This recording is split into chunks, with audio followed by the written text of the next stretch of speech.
తెలంగాణ భవన్లో బీఆర్ఎస్ నాయకుల press meet. గారు ఏం చెప్పారు, మీరు పులి మీద స్వారీ చేస్తుండ్రు, ఒకవేళ అది బెడిసి కొట్టిందంటే తినేస్తుందని కూడా చెప్పిండు. రేపు అదే జరగబోతుంది. కాబట్టి మా పార్టీ పరంగా మేము కార్యాచరణ కూడా మేము ప్రకటిస్తున్నాం. 8వ తారీఖు నాడు కరీంనగర్లో భారీ ఎత్తున ఈ 42% రిజర్వేషన్ ఇచ్చిన తర్వాతనే ఎన్నికలు పోవాలనేటువంటి ప్రధానమైనటువంటి డిమాండ్తోని మేము కరీంనగర్లో స్టార్ట్ చేయబోతున్నాం. ఆ తర్వాత అన్ని జిల్లాలకు విస్తరిస్తాం.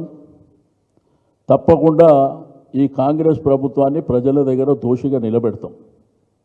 దాంతోపాటు కామారెడ్డి డిక్లరేషన్లో ఇచ్చినటువంటి ప్రతి అంశాన్ని ప్రజల దగ్గర పెడతాం. వాళ్ళ కరపత్రాలు, మేము కూడా కరపత్రాలు పెట్టి ఆ డిమాండ్ పెడతాం. ఇప్పుడు కాంగ్రెస్ ప్రభుత్వం స్వాతంత్రం వచ్చినప్పటి నుంచి మోసం చేస్తుంది, కొత్త ఏం కాదు.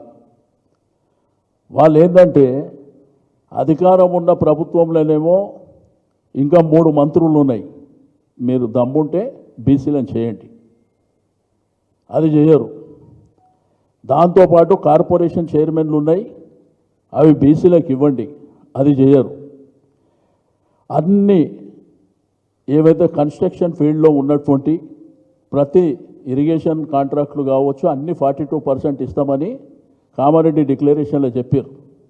2 ఏళ్ళు దగ్గర 20 మాసాలు అవుతుంది, ఇప్పటి వరకు ఒకటి కూడా చేసినటువంటి దాఖలాలు లేవు.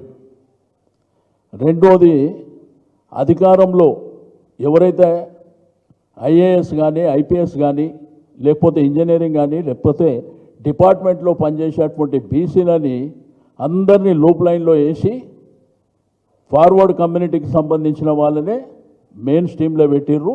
మీరు అది కూడా వెరిఫై చేసుకోవచ్చు. అంటే మీ చేతిలో ఉన్నాయేమో చెయ్యరు, ఢిల్లీలో పోయి పెద్ద డ్రామా చేస్తారు. ఢిల్లీలో పోయి డ్రామా చేయగానే తానా తందానా అని ఆడ డోలు ఒకళ్ళ మీద డోలు ఒకళ్ళు కొట్టుకునేటువంటి ప్రయత్నం జరుగుతుంది.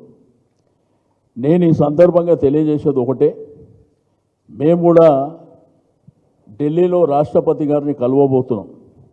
మా పార్టీ డెలిగేషన్ రాష్ట్రపతి గారిని కలిసి బీజేపీ ప్రభుత్వం కూడా చేస్తున్నటువంటి మోసాన్ని మరి వెంటనే వాళ్ళు కూడా ఈ 42% రిజర్వేషన్ మీద ముందుకు రావాల్సినటువంటి అవసరం ఉన్నది అని చెప్పి నేను ఈ సందర్భంగా తెలియజేస్తూ ఉన్నాను. 2 పార్టీలు ఆడుతున్నటువంటి నాటకం, డ్రామాలు అల్టిమేట్గా ఈరోజు తెలంగాణలో ఉన్నటువంటి బహుజనులని మోసం చేసేటువంటి అంశం. కాబట్టి ఈ సందర్భంగా మా పార్టీ పరంగా ఇచ్చేటువంటి పిలుపు, రేపు జంతర్ మంతర్ దగ్గరనో లేకపోతే ఢిల్లీలో జరిగిన ధర్నా తర్వాత